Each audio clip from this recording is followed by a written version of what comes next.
අයිබෝන් ශිරාන් ශ්‍රී ලංකා රසිකයනි. මම ඔබෙන් ප්‍රශ්නයක් අහන්නම්. මයිකල් ෆැරඩේ මොනවද ලෝකෙට හොයලා දුන්නේ?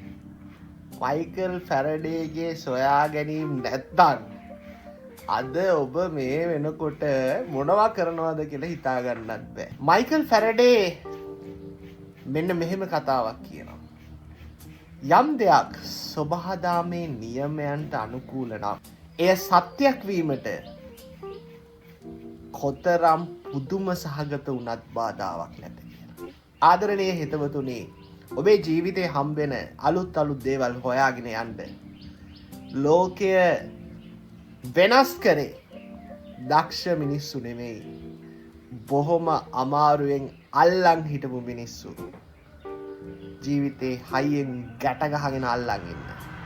ඔබට සත්‍ය හම්බේවි. සුබ අලුත් අවුරුද්දක් වේවා.